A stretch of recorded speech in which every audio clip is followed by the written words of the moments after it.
Assalamu alaikum, chers téléspectateurs de Jama TV. Bien fond salmina mana o ma o. Ko émission mon Maxi Sport heba do mardi tous les mardis à partir de 20h ka Jama TV. Hande no hide mari invité be 3 invités maximum wieten quand même alhamdulillah. Mena ina be sadi mabbe ko toli hare meden salmina jama on fo lando staydon e jang menen meden e jang lando nawnu ben fo stay be jang wonbe ka prison bi kadi Allah yalti men ton kadi hore jam avant de mi fejjude don présent golbe do hande assalamu alaikum monsieur wa alaikum assalam wa rahmatullah e don e jang alhamdulillah do way présentade ka émission mo Maxi Sport do heba do mardi do 20 ka Jama TV andino be kono woni hombe min ko Saykou Yaya Ba komi membre joko ASIRDS komi secrétaire jo e komi secrétaire jo kadi ko commission sport ASIRDS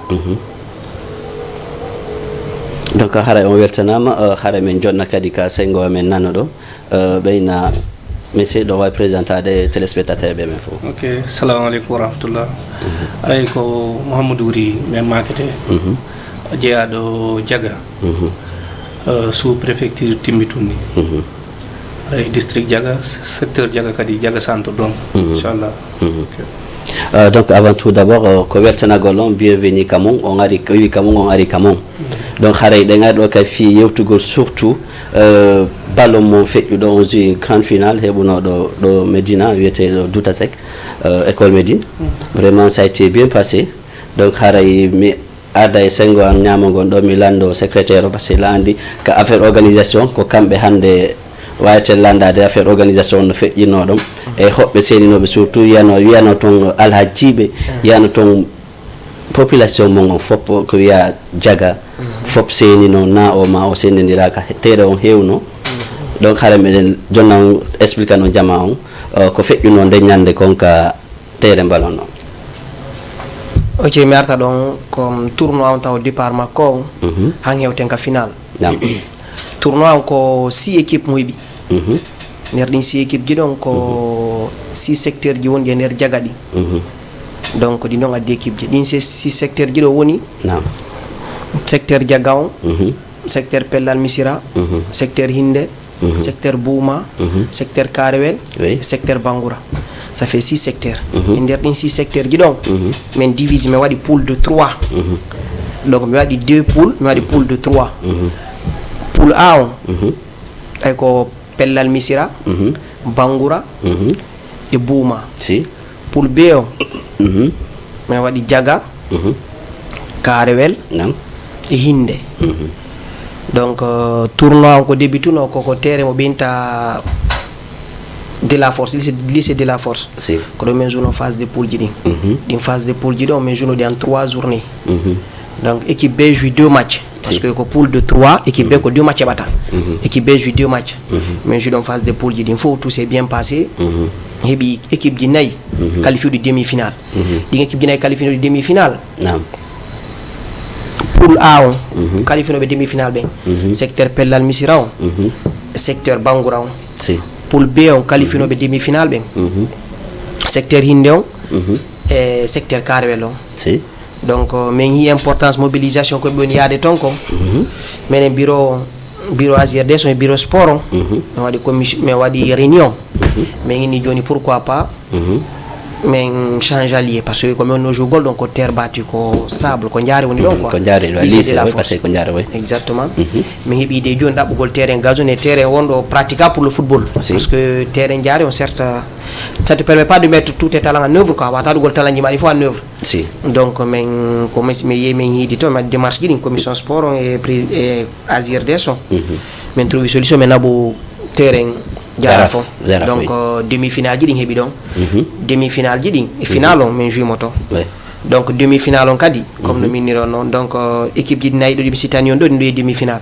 première demi-finale on oppose no Pellal Missira e Karewel donc match o lanni deuxième Pellal Missira qualifié finale deuxième heure on heeɓi Bangoura e secteur Hinde on secteur Hinde on kadi gagné 2-1 après joni noon non secteur hinde et secteur Pellal Misra be qualifie final donc pour plus d'engouement équipe di kadi yalto di kadi demi-finale mais wadi 3e place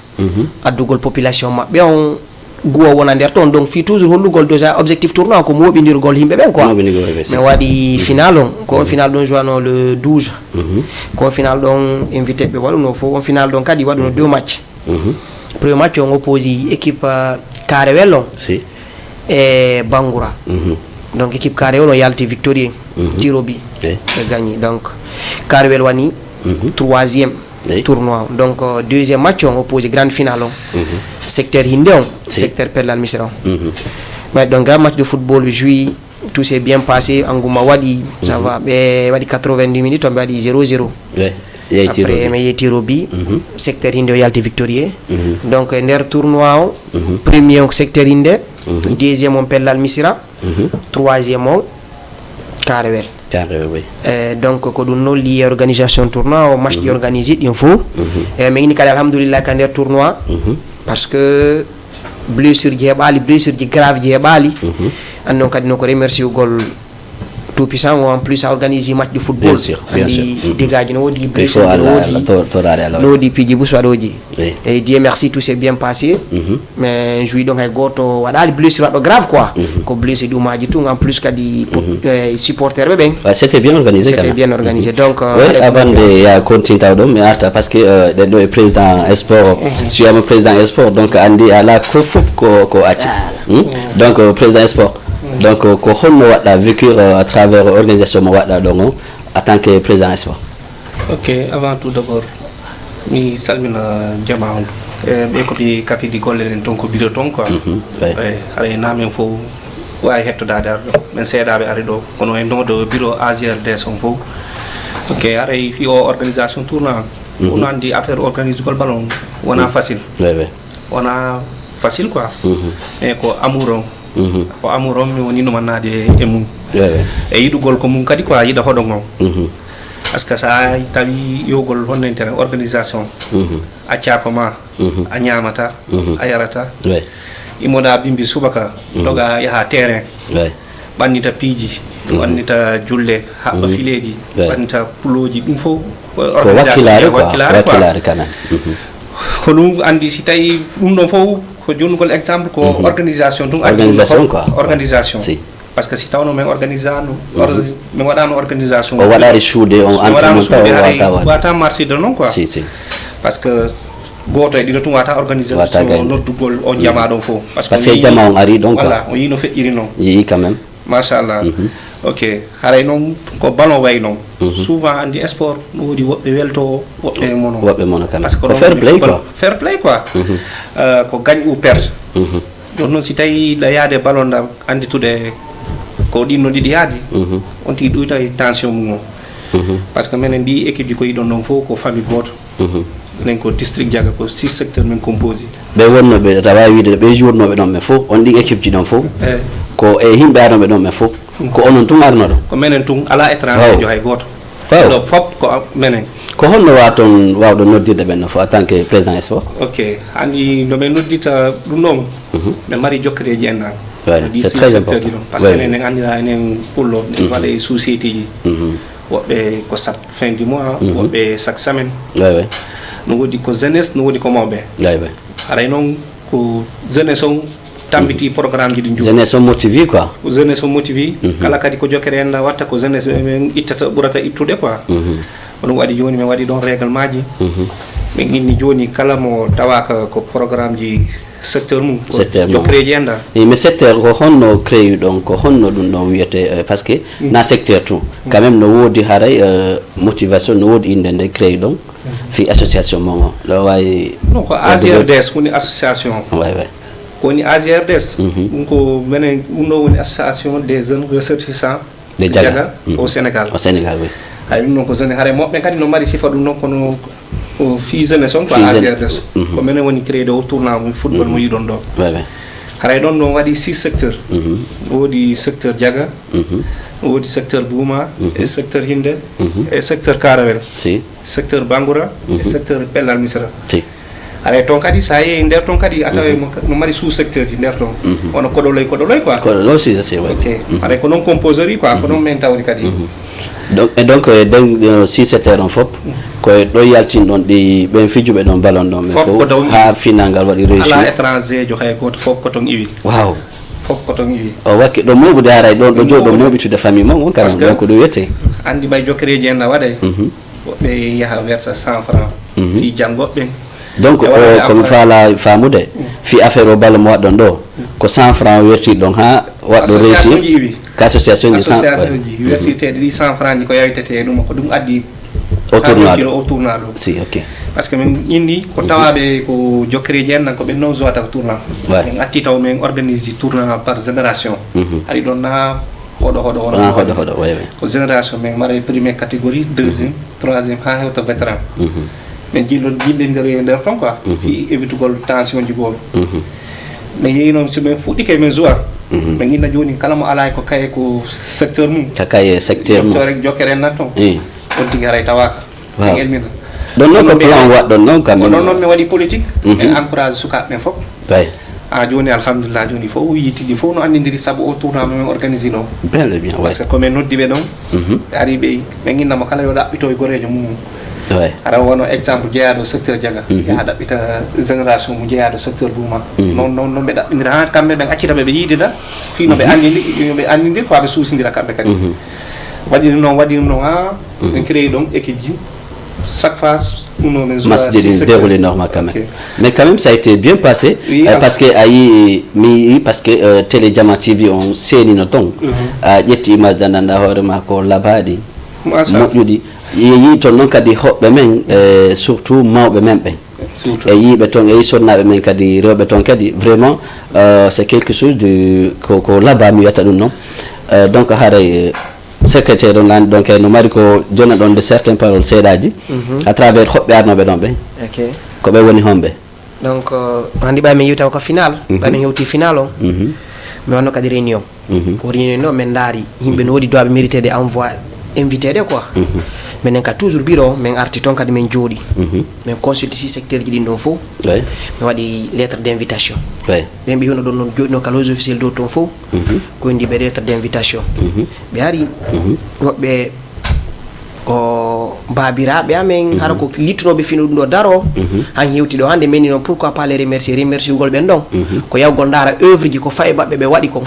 donc andi sa yi a moƴƴini hunde adi kadi pay ko maɗa jokkiti ɗon haray no wallima ɓernde quoi maɓɓe kasi waɗi appui c'est très important quand même invité ɓen tournoi invité ɓen ɗiɗo ɗum haadi ko ɓeɗon invité principal ko président bureau sage o e vice président makko on bureau sage ɗon ko ARDS kamɓe ko association des ressortissants du Diagao Sénégal donc mene woni AJRDS donc différence woni J o mene ko jeunesse kamɓe ko RDS o mawɗo e pay kum voilà donc c'est bon invité ɓen ɗon ɗiɗo ɗum principal ɓe onnoɓe dow ton ɗiɗo ko ine donc ɓeɗo président commission sport on ɗo mo wartan o dita enen ɓewi dow to moƴƴa donc wano ɓe arɓe dow ton ɓen fof ko hendiɓe carte d'invitation ji ko prévoya ɗum a tan quoi donc goto arali ƴawi dow ton hasardement tout est bien organisé nuɗɗo kadi donc no woduno kadi wonɓe ɓe habbade si ɓe ari akeo ɓe comme no ɓe guinir ɗon tum ko équipe organise tournoi ko famille organise tournoi donc équipe no war commission ji ɗi commission sport no woodi commission bureau no woodi fof ko men no fo organise ɗo woɓɓe gonu set woɓɓe gonu ko à la vente des tickets woɓɓe go ko organise gol dow ton donc mo be no occupé no tâche mo comme no yerɗon non ton donc aman so ni ɗon fi yeygol ticket ɓe ko ticket ji ɗi yewni ɗon ɗon ni ɗin ɗon ko mbuɗɗi heɓuɗo ɗon ni ko puis honno ɗin ticket ji ɗon ɗin mbuɗɗon ko honno wattonde investir pour l'instant je pense donc mi fuɗɗan toon ɗon seeɗa parce que président commission on no ga e président association on e éclairisana on de moƴƴa donc tournant no marno ta objectif donc ayna o yeyugol ticket ɗon tournant ta objectif makko comme le président sport o wolir ɗo noon ko artirgol fayɓe jagga ɓen donc ko artirgol ɓe ka société ko association ji maɓɓe ko association ji maɓɓe ka jokkiri jende maɓɓe parce que hande sa ndaari kala ko ni jeunesse ça va avec le sport ouais c'est ça ouais donc objectif tournoi on taw na fi vente ticket ji ɗin principalement ko artirgol yimɓe ɓen donc on hiiɗon comme ɗe ɓenir ɗon équipe ji ɗin fof c'était organisé au minimum chaque équipe avait 21 23 joueurs wow donc on 23 joueurs ɗon fois 6 ɗum no fof koko nder jagga on hay goɗɗo aral donc imagine taw a yiɗu no ɗo donc fof arte kadi ni donc réunion ji ɗi heewi donc sina faranande nder 6 pour ko waɗɗo 6 équipes 6 équipes voilà donc chaque équipe no mari 22 joueurs donc 22 joueurs ɗum no fof ko ka hoɗo mon tout yalti donc ɗum ɗo min hendike ɗum noon donc yimɓe ɓen arti woɓɓe goo no woodi ara ɓe toon ɓe aratano kadi ɓe yii ɗum ɗo donc ɓe ɓay courage no ɓe artira donc là objectif on hewtike donc artirgol yimɓe ɓen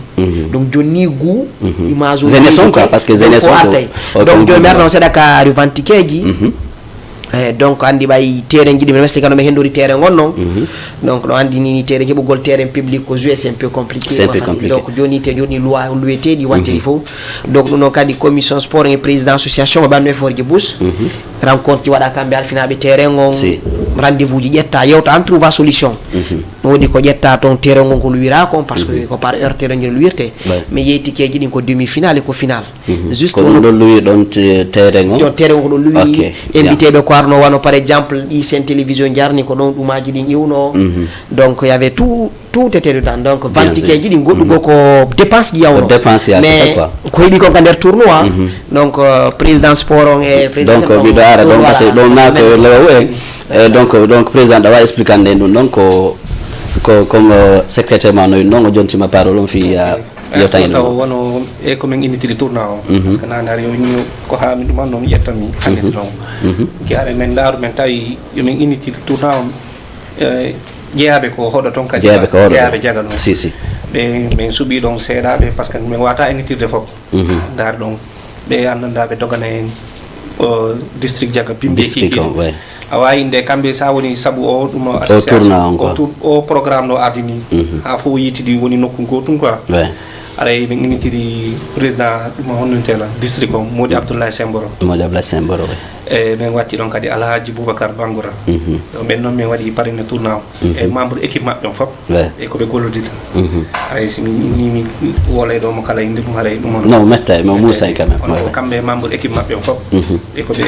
kamɓe ɓe koɓe doguidata quoi e programme ji ɗin fino jaga yara yesso ok haray min ara ari tournoi o no mari objectif haray programme on ko honnu ari menen ko village ton par ce que ɗen anndi enen Guinée village on to il faut ina ko village jaga district jaga toon par ce que ɗen anndi enen programme ji enen Allah no waɗi programme ji ɓuyi ko enen doganta hoore men ha ɓora laamu hay fus woni fi école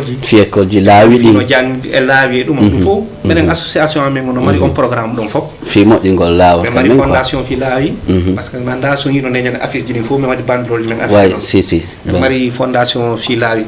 ara e hoɗo kala nokkuel kala annanda laawi ɗi moƴƴa min ɗumanno min yaha min moƴƴintina ɗum noon fi forage ji kadi ɗum ɗo fof min ɗumannade fima école ji kadi min mari école collège ji ni hôpital kadi ko jokkereji en min addi ko ɗon iwata ko yoɓeteɓen noon fof donc ko waɗɗon o organisation moɗon fof o ballon ko organise ɗo ko nottuɗon noon fof e ko malgré o mentionni toon ko yeeya toon ko fof kaka village wonɗon e nattude fof ko village min woni nattude yo noon kono waɗi ɓen inni o tourna ɗo e ndaara e kala intérêt ma heeɓiɗo e mum minen woni côté Sénégal min daari min inni yomin waɗo o tourna ɗo yimɓe mari toon terrain do waɗo coltirede terrain way min hokka ɗon terrain teɗo soya oui fal jalare sina famille toon un jour mi heeɓi toon kadi image mi toon mbi Bundestag no wadde toon j'ai bien apprécié quand même tawi ɓe howi hoggo quoi donc mi ƴettino image seeɗa ɗon ɗum ala wadde mur waɗa tirbinji avant de a inde ɗon hokka ɗon bien sûr ko bel et bien mais ko onon tout Sénégal ƴettimo responsabilité ɗon walla no woodi hedditiɓe wonɓe pays hedditiɗin étranger sifa kamen kadi Guinée par ce que tournoi ji ɓuri notina fawi ɗon organise ude harana ono ɗo to organise ton sifa Côte d'Ivoire no ɗon Conakry wonɓe ka extérieur ɓen kadi quand même ɓe wawi appuyude surtout o programme jokkuɗon ɗo par ce que ɗo ko fi fayɓe ɓen fi jeunesse on allez-y je vous eyyi ko ɗum noon no waɗi kono minen min hollu lawol ngol ko darmal ngal min udditi quoi haɗa ɓe minen min mari par exemple ko diaspora min mari toon yimɓe kadi diaspora ko diaspora no ɓe nanden ɗo ɓe yiya yimɓe ɓen no toon moƴƴano ay ça fait l'occasion de parler min noddutude ɓe kamɓe kadi fi o programme wonnen ɗo haɗa ko fi ko min wona min fof ko fi ko min woni fi soya fi soya e fi jeunesse on fi jeunesse on ok haray kamɓe kadi mi habbi programme maɓɓe on ɓe ƴetta kadi exemple comme no min waɗiri ɗo ni ene Sénégal koko min jokkani en ɗo ha hewti ɗo kamɓe kadi so tawi ɓe toon seeɗaɓe ɗo ɓe yaw ɓe créé kamɓe kadi sifa ɗum ɗo wawa min jonnidira juuɗe men fof inchallah min wawa clôturude terrain on no min falirano voilà monsieur le président mi arda seeɗa o fi association mon ɗo juɓɓen par ce que so naɓɓe kadi koye fof kadi par ce que jeunesse juɓɓen kadi c'est bien il faut ɓe mentionné toon surtout ma kadi jeunesse juɓɓen kadi ɓay si wiyama sport noni rewɓe goɓɓe go yiɓe sport par ce que a yi nde ñande buy hewti toon donc kadi par ce que rewɓe wata ɓaccirde ni ko kamɓe wonta hoore e binde ɗo wawi on jonde ɗon ka exemple men mum no kadi eyyi ko ɗum addi minen kamɓe kadi ɓe mari association kamɓe rewɓe fof no wodi koɓe fottata ɗon kamɓe kadi ɓe watno délégation sa ɓe ari so wattanno yilande ñanni délégation gonanaɗo ɓe ari aɗa kamɓe kadi ɓe weltana moƴƴano aɗa menen kala komin watta programme ji ko yahata ko village ɗon somin hollitiɓe kamɓe kadi ɓe mari association ko ɗon ɓe tirata mais fof dal ko hunde wotere men woni hunde wotere ne quoi mbuusu wotere mbuusu goto men c'est très important donc haray secrétaire monsieur secrétaire mon on ɗo kadi no wawi ko o jonnata exemple ji par ce que sa yii nde ñande organisation no wodno hay sécurité min no organiser no ɗon no c'était bien organisé juuɓe finanɓe hiɓe côté petuɓe ɓen kadi ino côté surtout ma kay victoire ko gagni ɗon kon kadi ça a été bien passé tampere waɗari ɗo wawi yeytanden ɗon seeɗa laya gartangol ko sengo organisation ɗon seeɗa par ce que no andi ko 2 journées min wawi jougol ton ko demi finale et finale mais demi finale on min janggune mum seeɗa si so fami ko mi wanno demi finale on andi première fois o ayay fête ji ko ɗimi waɗay révolté quoi donc mais ko ɗimi waɗno corrigé ko final en plus mi wanno ka délégation spéciale yawgol ndaara honno woɓɓe go organisirta toon donc min heeɓi expérience mum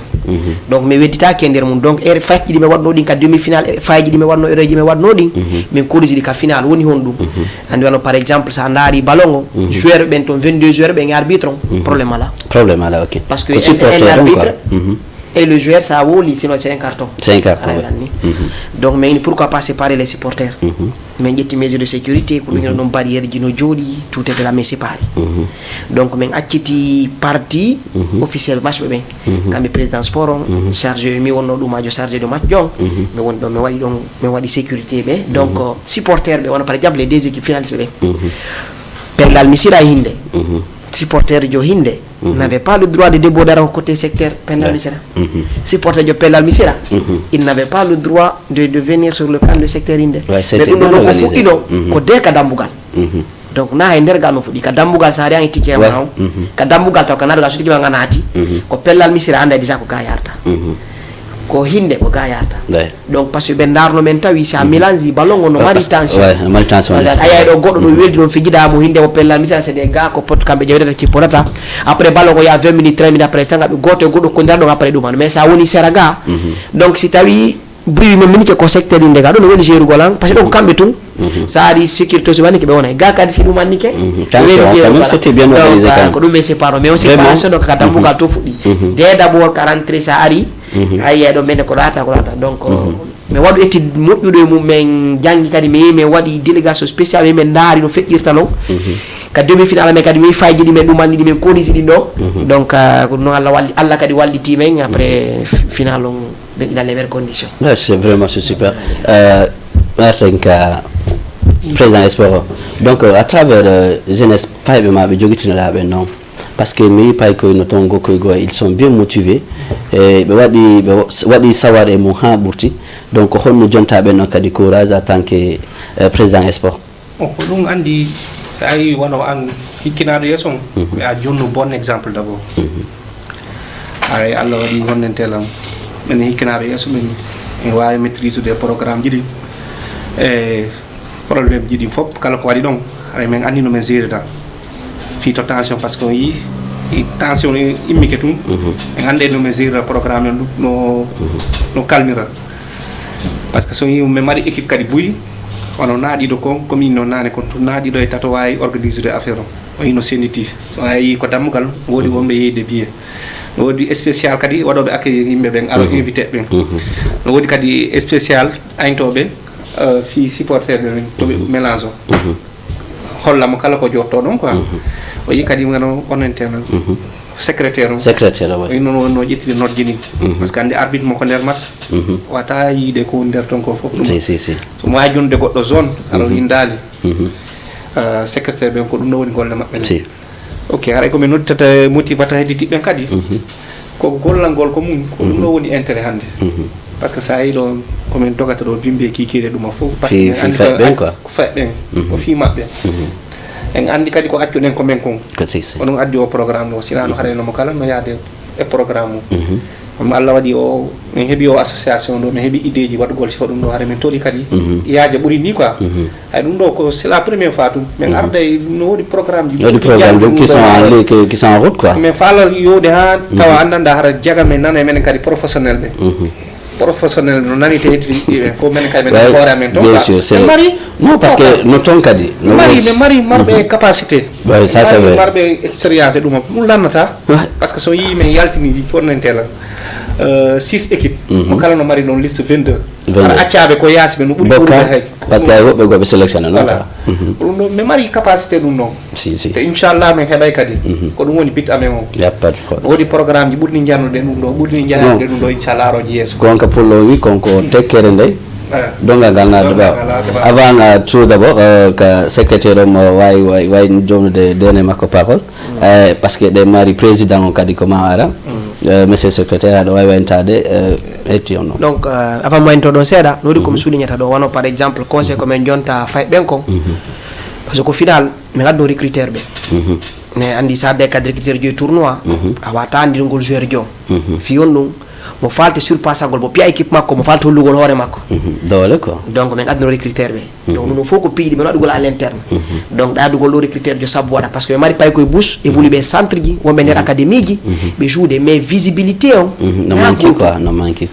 par ce que donc andi ɗo ɗum ɗo ça passe sur la télé feƴƴay recruteur ɓe gara ɓe yiyay par ce que andi recruteur jo kadi mo sélectionnata joueur jo match amical si parce que fami donc ko ɗi match ji ɗon arno ɗo recruteur ɓe arno ɓe joɗino dow toon ɓe suivre no match ɗi ɗi noon donc noon kadi ɓe gandina équipe de jouɗino ɗi 3e place o e final o mais prochainement gande kadi bus aray recruteur ɓe aray à chaque match donc woodi ni ay au final ɗo wodino toon recrutaɓe contactaɓe donc minen bureau sport on e bureau AGRDS on min accompagne min jetta nouvelle ji ɗi min suiva de près donc aray fay ɓen min andi ɓe mari talent bien sûr parce que comme ko mini ɗo ko faut ki naɓiɗa e yimɓe ma ɓe joue tournoi donc ɓe mari talent ɓe minen ɓeɗe gadi ɓe mari talent ɓe heddi ɓe joali donc yoɓe artu ɓe waɗa talent maɓɓe on en œuvre handi kamma goɗɗo a joyi sa joue yeeya hoorema est ce que on fami donc surprise ji ɓusno woodi en plus kadi sport on min évolue woni par ce que départ on ni prochaine édition ji ɗin on va les taper à la porte de beaucoup de personnes donc andi ɗo koɓe marɗo communauté boost ambassade men gonno ɗo mais mari carnet d'adresse mais mari connaissance ji mais mari connaissance ji donc min progrès ay donc en tant que secrétaire ko noon mari komi watta ɗo mi remercie kadi équipe am ɓe mi gollidinoɓe fof ka secrétariat ɓe tan cargol ɗo ɓen fof donc ko golle ɗen ko ensemble donc mi représente ɗo to ɓe mari ton ko ɓen buy mi représente men ɗo fof donc mi représente kadi président sport parce que waɗi confiance minen fuɗɗodino tournoi ko première journée ko final tournoi quand même final donc golle makko ɗen eminen ɗiɗo donc j'ai pris beaucoup de plaisir mi remercie a fof arnoɓe ɓen fof donc haray prochaine édition ji ɗin inchallah ɓuuray ni inchallah jaɓi donc mi remercie kadi télé o déplacé no Jama TV on par ce que ñande on ɗon demi final on boostuno men ba image ji ɗin feƴƴi boostuno men ka final donc mi remercie on publicité on donc hay siko argol ɗo wano tournoi ji ndaɓa partenariat fi prochaine édition ji ɗi préparé fof donc surprise ji ɓusno woodi yesso mais donc andi ɓay ko menen ko min yiminaɓe gollugol président sport on noɗo e président no ɓeno ɓe ara ɓe lantan assalamu aleykum ok waleykum salam wa rahmatullah abbo no rewni voilà are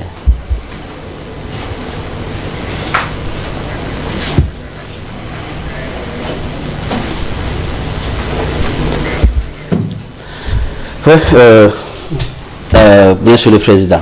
parce que anani ɗo bus évoqué ama ɗo surtout à travers préparation feɓɓe en même temps kadi hari invité ɓen toon fi aray ɓe ƴetta feɓɓe ni finaɓe ko école de football ji donc ay ɗa wawi jonde exemple à travers invité arnoɓe toon ɓe eyi hannde no woodi ɓe wonoɓe waɗoɓe recruté itnoɓe contact fi tournant par ce que ɓe humpitike tournant o i organisation mum woni wadde o weeliɓe déjà ƴettiɓe renseignement ji ha ɓe heeɓi contact ji ƴetti kadi ha ɓe ari ɓe tawa e programme o par ce que min yiiɓe somin yewtidi ɓe arno ɓe daari programme o e ndar ɗon ɓe tawi kamɓe ko fiira kilfugol pay koye addi ɓe on noon haɗa ɓe yii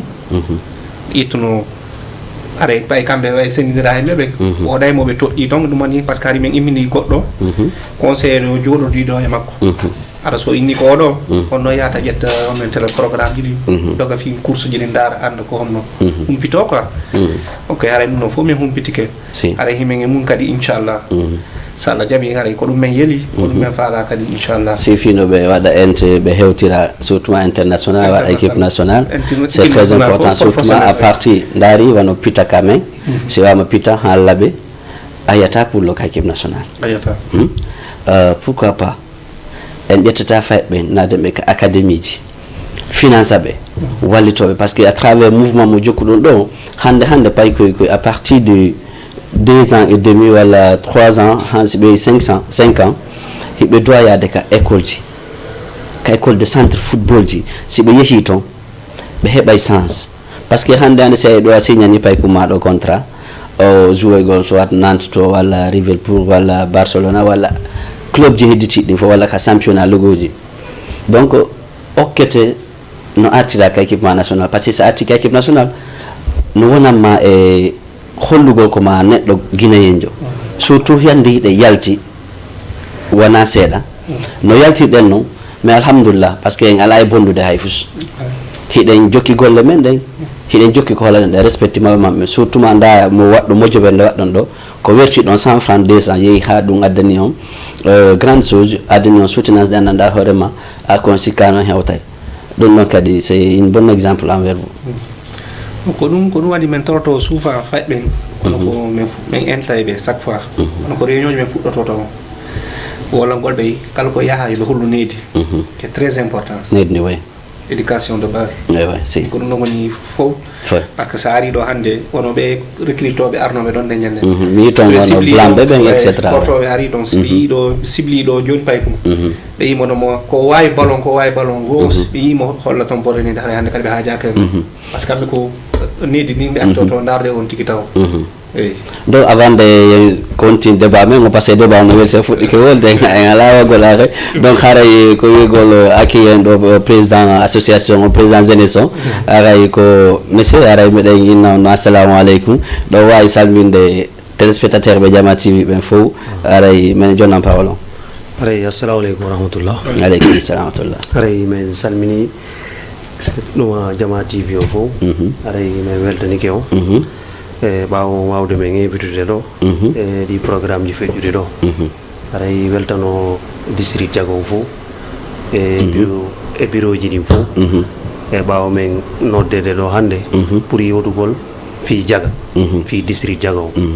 aray voilà komin modi Mamadou Samba dagui jeeyaɗo secteur inde district Diaga aray hannde fewno ko min woni président jeunesse AGR région au Sénégal aray association o wi joni presque 14 ans gila o créa wa 5 wa 6 président feeɗi musique hannde ko min woni 5e président musique voilà haray association ko hunde nde anndanɗa hoorema ko démocratie oui voilà par ce que ko ɗum woni hunde nde démocratie ko waɗugol mo be waɗa tammu accano goɗɗo si est ce que a faami par ce que sa daari ko créete ko président premier président o ko Rikal men mo dis Diaga fewndo joni ko kanko himo ko men kanko woni toon kadi président jeunesse o faami arti ɗon men joni kotirawa men ɗo ɓe namo grand Mountaga onon kadi jogui ɗenno fof rewi e association rewi association o kam faami golle mum nden après ɓayo gayni ɓe joni Mamadou Alpha joni on noon kadi no États-Unis wasi onon kadi o waɗi golle makko ɗe o yeehi o jonni Modi Abdoul Bouma oui ɓe ɗon kadi ɓe waɗi golle maɓɓe ɗen ɓe yeehi hande ko min wonno hande ko an ala hande ko min Allah acci ɗo ko Allah kay adduma kay ka télé amin ɗo kay ka grand plateau me wonnen ɗo ka bien sûr joni noon Allah waɗi min hewti ɗo hande kadi menen ganno gasa men waɗa e seeɗa ɓe gaccana woɓɓe goo non ko noon par ce que hunde fof wona antum en tant que président si ha jonnama hunde koyo gollugolle makko ɗen o yiltito kadi o jonna ɗimmojo makko on kono sa sutti ko weeli kon tun a woni tun par ce que wiigol président non costume cravate quand même crotté zeɗa kala ko yaaɗa sifonde ñande quand même ça a été bien passé organisation mon labama o weltamada par ce que a yi ala jiiɓe seniɓe toon ɓen fof e surtout ma koye ɗon hari no woodi ɓe invité ɓe aduna toon spécial fi vérifiegol pay koye mon koye so ɓe mari talon no ɓe ara ɓe heɓide maɓɓe contrat no ɓe yaaɓe jouer ka championnat ji vraiment c'est président on golli buya ɗo wawi explique de jama on programme projet mo fuɗɗi ɗon on hara meɗen jonan parole mo bon haray ɗo ko weltanogol taw bureau AGRDS o par ce que ko kamɓe hikkitilan yeeso waɗilan confiance e par rapport e programme iri weltano ɗo président sport on e secrétaire ɓe makko ɓen e commission d' organisation e commission de normalisation par ce que ko bureau fayɓe mais fayɓe marɓe talent ko ɗum woni fayɓe marɓe talent par ce que kala ko watte min jooɗoto men yewta mo ɓe adda idée mum omin daara idée ɓurɗo moƴƴude o min waɗa a faami ko ɗon andata programme o na antum jeeyi ko fof jeeyi joni noon si huuɗe kafama mande sendode haare résultat nguɗi ko koko sendoɗa kon ko ɗum waɗi si résultat heeɓi na idée an tum yara toon na idée président sport on tum yara na idée secrétaire on manam fof weeɓitante ko ɗum woni e feƴƴude hay président secteur ji ɗin jeegono manam équipe ji ɗin fof secteur ɓe no mari président secteur kadi aussi mais président on waɗi ɗum no depuis waɗi ɗum ɗon quand même no mari président secteur ɓen kadi ɓen fof meɗen impliqué ɓe e golle ɗe bien sûr a faami min landoto avis ji maɓɓe si min landoto ko honno ɓe faalira affaire o andi ɗum noon fof ko hollugol ɓe ko menen kafi woni hunde voilà mo ɓe adda idée mum o si voilà e wano kadi vice président o modi Youssouf kamɓe kadi ɓe duwano arde kono ɓe heɓali temps aray kamɓe kadi ɓe golli e ɗum ɗo golle ɗumannire par ce que min ari miɗo woɗɗiti seeɗa par ce que ko kamɓe wonno dogude rôle ji ɗin fof kamɓe modi wuri ɗo président sport on voilà e si goɗɗo wiyama président des sports donc il est capable de wago rôle makko on quand même avant non monsieur le président parce que on woni monsieur le président mi watama ene monsieur le président ɗo en tant que parce que mi yinoma toon c'est une athlète ko kanko woni athlète atte kadi ko an kadi gagni kadi ka final surtout ayino fayɓe ɓen no minata mande kadi ɗo monsieur le président par ce que en même temps ɗo waɗɗo soobi ɗo kadi no quand même c'est orange hollirgol ɗo vraiment ɗo yaawi waɗa men sponsor tournoi men aro en tant que athlète mas mo jounoɗa on par ce que demi final ngal kay a yino kay no wonirno noon ari han kay jouɗa kadi final vraiment Samba joni na président ko monsieur Samba athlète en même temps mi wata wolde joni mi falaka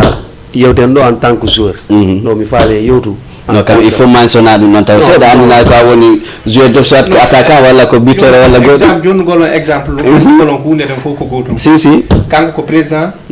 kono Italie yo mo liiɓi fiwongol joueur golgol fof ko fair play quoi fair play par ce que fi noon gonka wi ko e nder o équipement o jaga on fof jaga fof par ce que ɗo wawi addude équipe goto mais si ha ka koɗolo on waɗi mo o yalti 6 équipe o yeeyi ɗon kadi e nder 6 équipe on chaque équipe no mari nder toon 22 joueurs haɗa no woodi kadi ɓe jouari non ɗum noon quand même o wakkili ke menen andi si min falama 8 équipe e nder district o min yaɓay ɗum oui ko par ce que so waɗi partage mo ɓe jouay goɗɗum la andi prochaine édition mo wattan on prochaine match mo wattan on quand même il faut yaajino fi so yaajini ɓurata kadi wadde très important ko ɗum men faala ko ɗum men faala kono andi hunde nden sa fuɗɗoto a fuɗɗoray taw ko ma a faami objectif on ɗon ko mobilise gol jeunesse jagan ouais a faami retrouvaille pour yo min moɓodir quoi andi sport moɓidiray voilà surtout jeunesse o a faami comme no ɓe holliri on ɗo ni nane min daari kadi min tawi association ji amen ɗi hande sa daari ko jeunesse tout wonto a faami joni ko honno min wawata wurnitude ɗin association ji amen e par rapport e sport o si que sport on to wata wadde voilà mais ni joni pourquoi pas on wat en créata tournoi mo nandare ma hikka ko par secteur parce que mais wawa wadde par secteur parce que tension ɗuuɗa e mum a faami ko par génération no hollirma nane noon ko noon min wowi waɗirde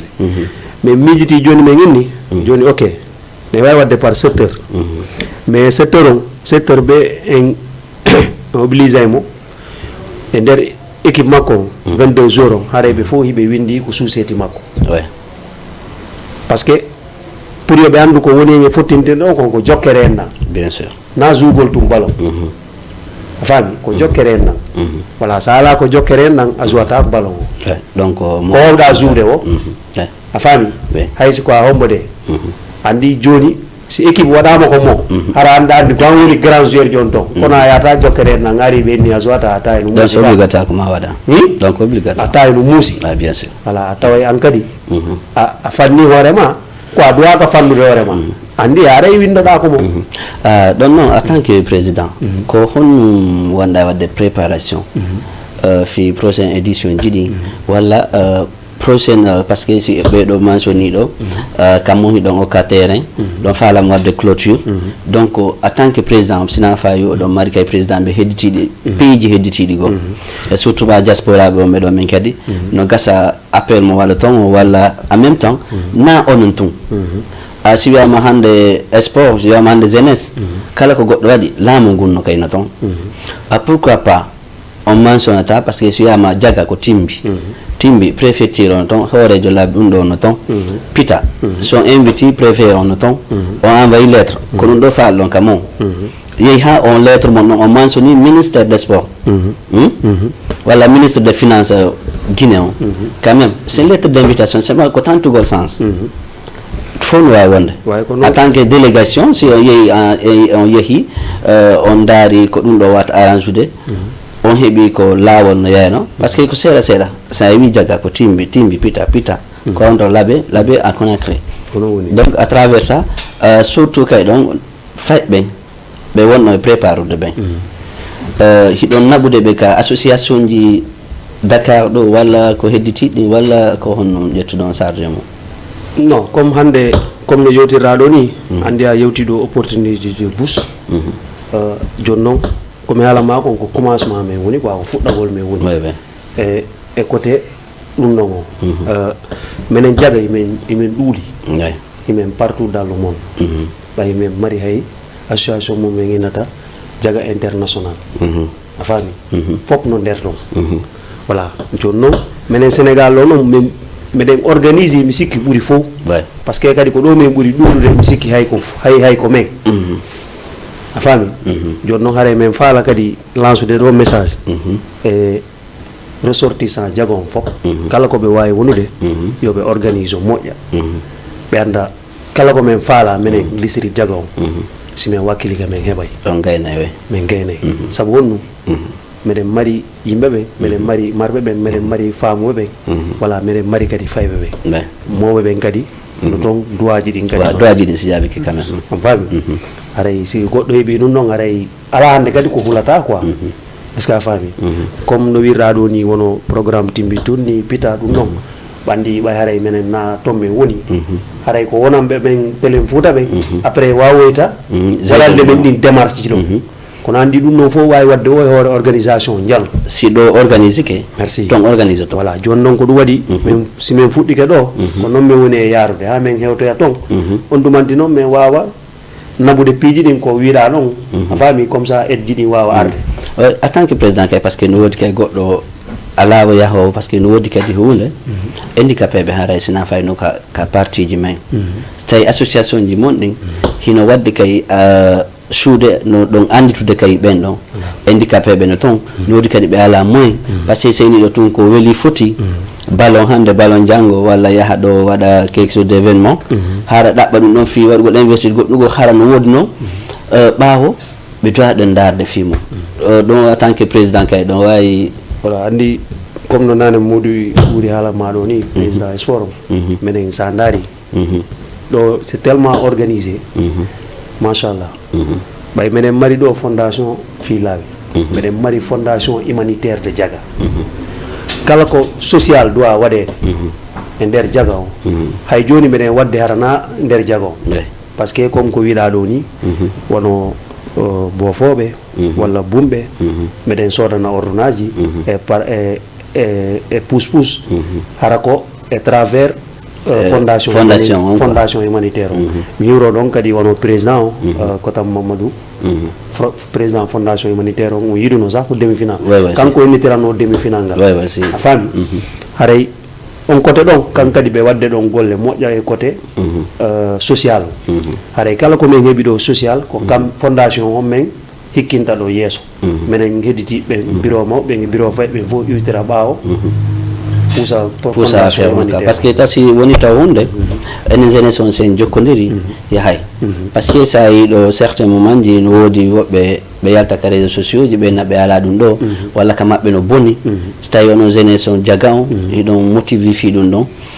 fi si goɗɗo bonirama toon wonani ɓe ala feere fi ɓantugol suudu hara ka piiji ɗi fof par ce que ko hunde ɗanɗo wonde sensible quoi woodi woɓɓe ara ɓe ala ɓiɗɗo woɓɓe no mari quand même woɓɓe ara no yeehi etc ara no différence entre vous quoi voilà ɗon ayi ɗo ni chaque suumaye sino arde min ittay wa 300.000 francs CFA ko fondation humanitaire min jonna 6 secteur ji ɗin jeego ɗum ɗon ko fi wonɓe fuutaɓe ɓe ala ɓiɗɗo ara ɓe ala doole ɓe ala ko wallitoɓe a faami e ɗon haray ko ɗin ɗon ɓeɗon naɓante ɗin ɗon secteur ɓe wawa heɓude seeɗa ko ɓeydita ɗon wawa wallitade famille ji ɗi si min kala kadi probléme heeɓiɗo ko amen si hewti bureau mawɓe mi wuro ɗon président o babiraɓe amen bayga Blay Semboro e vice président o Alaji Boubacar Bangoura par ce que ko kamɓe woni ɗo mawɓe bureau jano mi yiɓe nde voilà kamɓe men innitirno final ngal voilà haray meɗen weltaniɓe moƴƴa ɓay si a yi men suusi tun haray ko kamɓe par ce que si pay kon suusi haray no woodi wonɓe ɓaawa makko quoi haray ko kamɓe suusini men voilà haray men weltanoɓe ɗo moƴƴa e jama district jagon fof quoi bien sûr est ce que a faami haray on programme ɗon ɗum ɗon kala ko wawi wadde e nder district jagon himen mari kippoɓe ɗum ɗon siko côté laawi meɗen mari fondation laawi siko côté social meɗen mari fondation humanitaire ko wedditi kon côté sport côté jeunesse ɗum ɗon ko AJRD son géré a faami président mi ara ɗon seeɗa mi ara ka président sport ɗo président sport donc fii ka pay koy mi faala en artu seeɗa par ce que hande no woodi faalaɓe ɓiɓɓe mum yo waɗo sport mais hara ɓe ala moyen en tant que président sport ko honno maɗa responsable ko wata wanna ɓen ɗon ok aray ɗum ɗo fof no tawa e programme yamen ni comme no président yewtir ɗum par ce que hande haɗa ni mbuɗi ko wersude ko fi amen quoi ɗi komin woni wersude ko fof ko fi amen quoi hay noon kadi kala yiiɗo damal monnanda haray no woodi intérêt mum honnetel nafoore no e mum hay minen kadi min engagé inchallah fi wallitogol on tigui hay ɗum noon fof no e programme yamen donc en tant que pré on ɗo kadi fi pays club ji hedditiɗi ɗin suwa timbi en dukki en dongol en pourquoi on wata mentionnude fof waɗon hunde wotere hara on waɗa championnat en même temps joueur mo hara surtout gonka proposition waɗɗon ɗo innomo be ko hoɗo mum ngon ko fayɓe hoɗo mum ngon arata joua ok aray ɗum ɗon kadi ko idée moƴƴuɗo par ce que wono sa yi dongol kamɓe kadi ɓe tañini ɓe juuɗe tournant hay o terrain mo ɓe joui final amen noon kamɓe kadi ɓe juuɗe noon final maɓɓe ko le 18 ko stade ɓe joue no ara num ɓe joui donc édition ji buy ɓay stade on ayi fewdo no wattitede kamɓe kadi ɓe arti terrain jaraf ɗo ay kadi yeehi kamɓe kadi ɓe joui to on demi final nde ñande ɓe heddori final ɓen noon fof mi wawi wadde délégation ji mi yaaha ɓe mi yewtida e maɓɓe iwa ɗon yaaha onnen tela e timbi laɓe pita telimire par ce que no yaaji quoi par ce que timbi kadi timbi kadi no waɗi ɗo association hay neñande président association arno ko final grand élage ewtuno moom sikki o yimo to kamɓe kadi ara meɗen yuroɓe ɗon quoi yuroɓe moƴƴa weltike seena maɓɓe on quoi ok haɗa ɗum no fof no wawi yittede par ce que laawol ngol no yeede tum no yeede ay ko yiɗa o ko no woodi ko rewete ay mi yiide laawol ngol tum inchallah aray kadi wono président dongolon kadi min andi fima ko moƴƴa aray kono noon kadi o senino ko final no iwtuno mo monsieur Sidi Ndeno aray ɓen noon kadi ɓe wakkilino jeunesse on fof momodira aray mi sikkata ɓen noon fof somi immi ke mi yeehi ko maɓɓe fi on programme ɗo mettata fi inchallah sifa ay kay wano malemɓe joude kadi ɗo final ɗum ɗo tournoi ji machallah e ko dara hen fof labesa ɗon ɗo fof donc pourquoi pas wodata ono immoɗo président sport walla président ɓe immoɗo yahon wano soit délégation ji ɗi maasi walla timbi yaadon seeɗa seeɗa petit à petit fi gom ko yiɗon ko fino ɗon fof entouré quoi eyyi ɗum ɗon fof ino e miijoji ɗin quoi ino e miijoji ɗin ɓay hay ambassade on ɗo meɗen mari connaissance ton a faami min faala e wadde toon demande dara andi tournoi ambassade no wawa organiser ɗo faami hay ɗum men en faala wadde démarche ji men dara si waway marsude hikka e 2025 on ɗo ɗum ɗon artire par ce que waway poɗitude kadi ressortissant Guinée on faut passer si ambassade organise donc c'est une bonne solution bonne solution quoi waway poɗtude fof et par rapport e organisation ji ɗi par ce que sa daari hari enen no woodi ko fottete enen Guinée o fijen jalen andidiren kono ɗum joni en ala ɗum accino quoi joni noon ko ɗum ɗon min faala memmintinde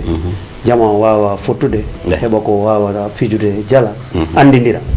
est ce que a faami par ce que c'est important par ce que neɗɗo ñande fini weeti o sa ɓeydi ke neɗɗo tum haray c'est bon quoi par ce que no ɓuuri wongol hara andidiraka connaissance c'est bon quoi no moƴƴi ko andidirede par ce que ɓeydante piiji bus ɓenni si goɗɗo ɓuurima jawdi an kadi ɓuurumo yimɓe awa gasi haray ko yimɓe ɓen wondete a faami ga voilà ay sa yi programme ji ɗi yaari ni re haray ko yimɓe ɓen wondete quoi ok vraiment ko hunde nanɗa hoorema nde weltoɗen nde wonɗen e weltorade kadi haray toujours par ce que ɗo andi ɗen habbi kadi programme ji goɗɗi go wonɗi yeeso après fi wawen kay waynodude par ce que tangon kadi numanno ɗen bon haray programme ji wonɗi yeeso ɗin ɗo ko minen taw district Diagon e bureau amen AGRDS on e jeunesse on e miɗen darde no min wawa jonnidirde juuɗe e bureau AGRDS international on fof fi meɗen fi o terrain amen soya par ce que ko ɗum wonno objectif tournoi amen on kadi deuxiéme o manam ko heeɓi to o min dara no min wawa mobilisede ɗum ɗon min gayni to hikka on terrain amen ɗon min waɗamo stade soya stade soya donc on fala créer donc stade voilà comme terrain comme stade Jaraf on no wayni andi ɗo ari ko jaari ari ɗo andi terrain mi ande hande ɗon woni synthétique waɗama kadi turbine ko yimɓe jooɗo kam sénat joni noon si min collectire mo min waɗi turbine pourquoi pas dans 2 ans 3 ans min waɗoyamo synthétique gazon bien sûr c'est possible parce que to leydi no wuuri ko yarnugol tun ɗum on gueene ɗen kam merci leydi no wuuri te kadi ɗum ɗon si waɗama heɓanay men rentabilité moƴƴa oui bien sûr parce que timbi ara organise ɗon mene rek simen organise ɗon min heɓay pas de problème a faami voilà na noon feerema hedditiɓe oui bien sûr a faami mana rêve on no janɗi quoi rêve on no janɗi voilà minen hande rêve amen o ko yogol amen yiya fayɓe amen no joua ko équipe nationale Guinée par ce que miɗen andi miɗen mari talent ɓe mari capacité mum capacité on no woodi trop na noon Samankala bien sûr ɗon kay ko par ce que ko yaltinta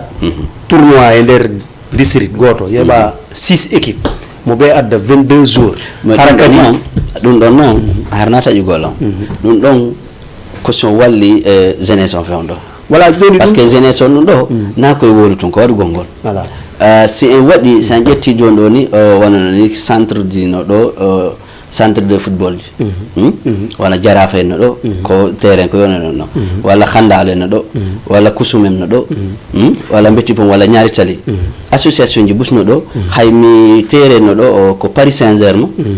mari école de football ɗo ɗum ko Aslem ɗo ɓe woni Barcelone kadi ɓe mari Wakam to Paris Saint-Germain ɗum ɗo kani Real ɓe mari telleren ka Almadi to kadi ɗo association ji bus ɓe ari Sénégal o depuis Sénégal ƴetti Coupe d'Afrique ɓe ari ɗo ɓe installé base ji maɓɓe sifa Liberté 6 kay ɗum busno toon olympique club on kay no do surtout febbe kay na inu ko ballon to be wawata hande mi woni champion d'Afrique, champion du monde je voyage partout l'anka équipe nationale mi ari do à travers mes médailles la mari ko beaucoup de médailles mais à travers non na ballon to mi wadi ballon mi wadi taekwondo mi wadi kung fu mi wadi karaté mi wadi piji bus nanda horema motivé ak banadama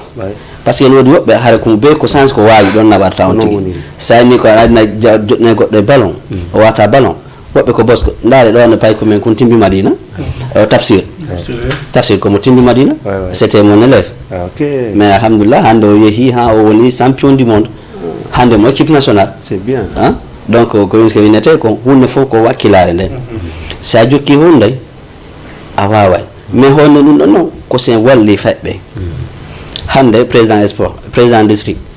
hande si jettama do 10 faybe on nabibe ka centre ji chaque fin de mois yobgol ngol na ko serata inscription ji ngay na ko serata don burtaybe ok jonde go experience burtabe jonude hakkil sifa be mbitu don be ari tom be bembe yi faybe mom be qualité o surtout donc mi jamana ma sera sa be arnobe ton Allah wadi be hebi ton wa 3 wala 4 faybe be be jetti be woli fimu ouais voilà hara yime nge démarche kaydi jidi machallah afami nge démarche kaydi jidi à partir do tournoi do me ngi hande kadi si goddo falama pay ko ngam men akkitata pay ko guntung e mawbe makko be parce que andi wonde mawbe en famata be anda kana afami be anda parce que be ne ko puindan quoi voilà jonno menen hik do joni me ngi kala mo pay ko ngam mawbe fala menen association me ya men darno pay ko e mawbe makko be men andina be ko hundu parce que gan rasira be kadi quoi ça dépend de l'expérience men quoi afami be wawa famude voilà men faybe buido fenno nayo menen wallitade be fi kaydiji di parce que andi faybe men kadi enen kadi be mari problème non c'est très dum don non na walla be ndabata kaydi si on ti dynamique yo mo ina pay ko extrait de naissance extrait de naissance en même temps mo ina be carte ma lanni hara borto dike e makko wallahi on problème de néglige dum don à 1000% trop dum non quand même il faut wakilo don surtout ma jeunesse on so dum manike wala imminon délégation be yaha surtout quand même papier ji men dino hadi valable be winna be ton papier ji be ada be recruter do à travers papier gi ne mo dum man dongon wara no inscrit ka association ji wala be arbe ton fi mabbe be yettira be à travers papier gi ne hara habita kedi comment papier non Sénégal lo non dum no ngi habita tako menen wadde dal tous les possibles hara wa hali no wowiri no manam be arabe heba pay ko e dido e tatoy be ronka hebude ko wallitobe a fami parents me ben bloque affaire no ronka wallitade do hikka bureau no jetti on responsabilité mun no si be ari be ni men ko be do be fala ko menen bureau woni dugude programme regila na fay ben kay diri ya si mobbe en kadi famali men ya me yewde mabbe men andina be hande ko jamano on tolli do o ben ne budi bolo ngejata e galle may nu ngejata e non da wonde non fulal ngam fata mo di kam voilà monsieur président dernier mot avec monsieur le sportif ok allez avant tout d'abord weltano jama fo surtout AGRDS ha e bureau mo ben kadi fo mi weltani ke be weltano do président parce que do ko exemplaire yo molana do parce que c'est da gollude de sifa be do no tu jonate courage golle nen oui parce que o mo heccilango ko tirawam ko mo jippini hore makko wadi doy kadi non ko zuwede wala jaradi président mo jippini hore makko en tout cas mo kanko o jonni la courage mo la nado wallahi ay la wayade jodo do fi programme duma on tela aro no tela golle golle wala heure odo bimbe kiki de mo dogande jaga fi programme jaga ay wonde o jodo no dalando ha 2h du matin o nano o nano fi programme handi ko dum no foko yidugol fu non dande san ngani wonno rencontre mais na ndem no me yidir non ala fala ok ara la weltano jama fo weltano on kadi télé mo machallah chapeau à vous jama TV ay tori kadi affaire o buray haji kadi parce que si so hebi avantage ko men hebata avantage si men hebi avantage kadi ko on hebata avantage taka suudu me wonna inchallah machallah ara weltani ke fop weltani ka kadi équipe am fop parce que na fo hejata argol do ara welti ka andi ko goto fo ko goto to wawata golle ni ara ko jogondiral tum addi dum do fo ara weltani ke fo inchallah allez monsieur président bon aray ko comme no président sport woli non aray ko min buri weltade voilà ko min ɓuri weltade ɗum no woni ɓurgol weltade ko so tawi Allah bolendirima e yimɓe ɓe anndanɗa hoorema sa on yewti on famotire mawɓe amen ɗo ɓe nayi men sonkugol no wela ɓe par ce que en sonka ha famodire bien sûr est ce que a faami non ko haala pulal noon ko haala pulal noon a faami ga ko en sonku ha famodire min ko ɗum no weliriran weltano bureau AGRD son fof weltano jeunesse on fof e président secteur ji ɗi jeegono haray noon mi wawata limude ɗo yimɓe ɓe kono wono vice président o Mody Youssouf ɓeɗon mamen lima ɓe par ce que hande ɓe duwano arde ɗo ko kamɓe duwano joɗade ko place an ɗo kono ɓe innilan nono il faut mi ara rek min gasi ala probléme aɗa mi weltanoɓe moƴƴa wakkiliɗo marɗo kadi courage e programme ji ɗi e membre ɓe ɓen fof wallahi e membre on fof weltano jama on fof weltano Jama TV joni ko Jama Jaga on atti men jaga joni ko Jama Jaga menen jeyi joni nayi ko gallami no Jama TV Jama Jaga TV no ko Jama dukki no dukki dani ko menen jeyi voilà menen jeyi voilà si men si on si jaga noddama no be tum fanko no gandi no andi ɓe dukki ɓe waɗi imagine ala probléme a faami ga ala haray ko noon weltano jama o fof ala haray wala min tori Allah kadi édition aroji ɗi ɓuura towde ni niveau on kadi ɓuura yaade dow no ɗon haray ko caméra équipe Jama TV on fof artu ƴetta image kala mo faala ɗon no faalira ɗe o kono équipe Jama TV o waɗi toton inchallah par ce que hunde fof ko gotum wallahi vraiment min kay mi weltike buyi ko weltanoma moƴƴa e par rapport no andidirɗen noon ha programme on yewti ɗo aray sappo à toi quoi vraiment courage alay fima dow non il faut que gotum par ce que hande say miɗo jooɗi ɗo ko travers mon onon siɓɓe am ɓen nene gotoɓe am ɓen e Jama TV kadi par ce que surtout kay PDG o ko weltanagolmo kadi par ce que himo woni fi fof par ce que on an kadi autorisé en kadi ye waɗi ɗum ɗo ala kan kadi aray o weltanama moƴƴa aray ɗum ɗo Allah yo wawona international non inchallah ɗum tori ɗen quoi par ce que nani no woodi ɗo yewtere ko yewti no woodi ko fuɗɗi te andi noon mo goɗɗo si woodi ko fuɗɗi aray no woodi ko fokki Allah hewtinoymo quoi machallah inchallah yo Allah hewtinoymo hoore jaam amin inchallah donc haray on weltanama fof sel téléspectateur ɓe Jama TV ɓen fof haray minen jonnan kadi rendez vous semaine prochaine inchallah merci sappo à vous ɗo weltani